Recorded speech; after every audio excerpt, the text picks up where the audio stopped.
Rien à voir avec la grève, il y a un clap de fin, un couple de candidats a jeté l'éponge hier à Levallois-Perret, regardez.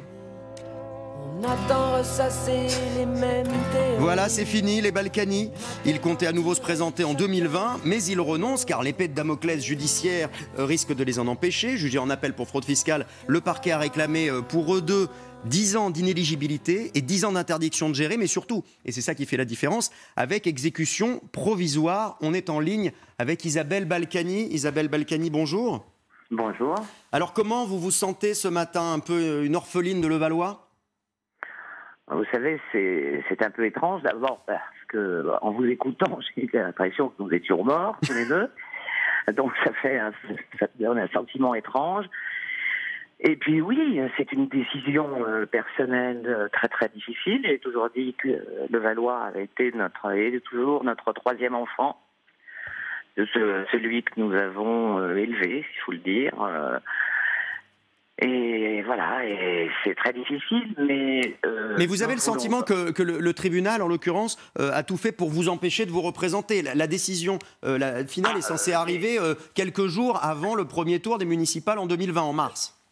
Désormais, ce n'est plus un sentiment, c'est une certitude, puisque évidemment la date du 4 mars n'est pas innocente, si je puis dire, puisque les candidatures avaient été déposées le 28 février, c'est-à-dire les listes constituées doivent être déposées le 28 février, et donc évidemment ce n'est pas une date innocente, mais dans cette affaire, rien n'est par hasard.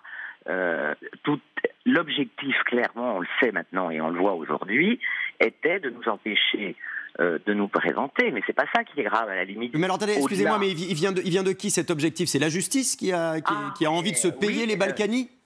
Non, alors je le dirais peut-être pas comme ça. Je suis pas payer les Balkany, je vois pas très bien l'intérêt d'ailleurs. Alors c'est quoi? L'objectif, c'est un objectif plus politique, c'est que la justice, désormais, décide du suffrage universel. Parce que nous avons toujours dit que nous voulions, mon mari a toujours dit qu'il voulait se présenter, parce qu'il voulait assurer tranquillement la succession, puisque dans tous les cas de figure, à part un cas en Outre-mer de détournement de fonds, l'inéligibilité n'est effective qu'au moment de la Cour de cassation. Mais alors vous auriez trouvé ça moral de pouvoir vous présenter avec une telle épée de Damoclès au-dessus de la tête, un jugement en attente, voilà, pour fraude fiscale? Mais nous la connaissions, l'épée de Damoclès. L'objectif était d'organiser tranquillement la succession. C'est pas la question que je vous pose. Oui, je ne dis pas que vous ne connaissiez pas l'épée de Damoclès, justement. Mais est-ce qu'il n'y a pas une question de moralité? Est-ce que vous n'étiez pas gêné? Donc, vous êtes en train d'expliquer qu'une pseudo-morale, la morale étant à géométrie variable suivant les uns et les autres, est plus forte que le suffrage universel. Voilà, c'est tout. Maintenant, il faut savoir qu'on vit dans un pays où, effectivement, on peut empêcher les électeurs, volontairement, de s'exprimer. Vous pensez que les Levalloisiens auraient revoté pour vous? Mais je n'en sais rien. En tout cas, ils l'ont fait pendant des années, même s'il y a eu des démêlés judiciaires, on le sait, dans le passé. Vous avez toujours été réélu, enfin Patrick Balkany a toujours été réélu. Mais toujours.